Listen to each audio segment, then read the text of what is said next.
What's going on, everybody? Welcome back to the Observant Lineman. The SMU Mustangs are the 16th ranked team in the country. The SMU Mustangs are 6-0. I repeat, the SMU Mustangs are 6-0. And this is big, and it's something that's not really being talked about in the mainstream media with college football news. There hasn't been much about the fact that a program that received the death penalty in 1987, for a program that received the death penalty, the one and only time that the NCAA has levied the death penalty against any college institution, mainly because of the effects that it had on that program after they were allowed to resume football activities. SMU has been a program that has literally been sitting with both feet in the grave. Over the course of the last 30 plus years, it has been tough sledding to get people to go to that university to play football, to get top tier talent, and to get top tier coaches to go and try and rebuild what was once a very prominent powerhouse in the college football scene. So I decided I would just do a quick sizzle reel video, just showing a little love to the SMU Mustangs from Dallas, Texas, my hometown. Hope you guys enjoy it. Hit the like button if you like the video. Subscribe to my channel, Observant Lineman, Uche Nwaneri. I will catch you guys on the very next video. Peace. The joint investigation between SMU and the NCAA has concluded that between September of 1985 and December of 1986, monthly payments ranging from $50 to $725 were made to numerous student athletes. 13 members of the football team received about $47,000 in school year 1985-86. 8 of those student athletes continued to receive another $14,000 during the fall of 1986. The sanctions levied against SMU go beyond the one-year death penalty.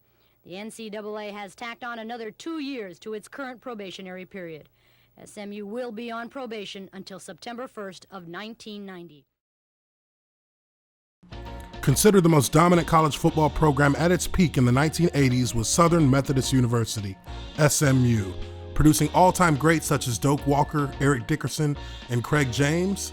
Many have forgotten just how good the Pony Express University was in its heyday. In a time of shady college recruiting, SMU was caught paying players and recruits to play, which led to the Mustangs receiving the most harsh punishment possible from the NCAA, simply known as the death penalty. Long story short, SMU was the only program in NCAA history to be handed this decimating sentence. It left the program in shambles. It left the program dead in the water. As a native of Dallas, Texas, I heard all the stories of the great SMU football machine being brought to its knees by Big Brother NCAA, but that was then. In 2019, the sleeping giant may have finally awakened. Perhaps in 2019, the new Pony Express will have its revenge. The Observant Lineman presents Revenge of the Ponies.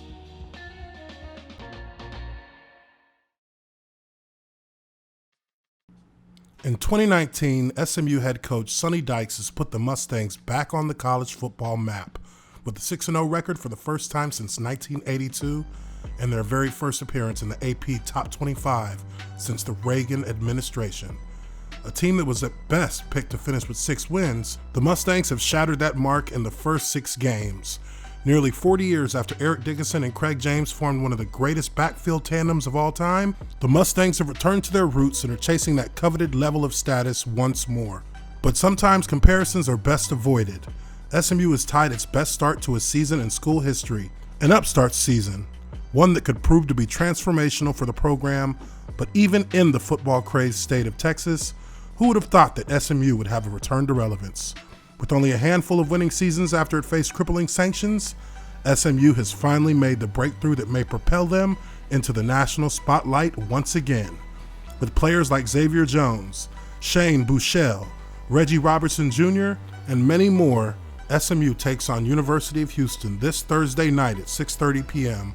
with hopes of continuing this Cinderella story that could lead to having a valid argument to being allowed into the college football playoff picture. But regardless of how this season plays out, there's no doubt the program is taking major steps towards achieving the kind of success that could usher in a new level of recruiting to further bolster the program's potential. And with that potential, they can make the case for a ticket to the college football playoffs, and even better, a possibility of promotion to one of the Big Five conferences. Who knows what the future holds for SMU, but you gotta tip your hat for the program at SMU and their Pony Express. It is finally leaving the station.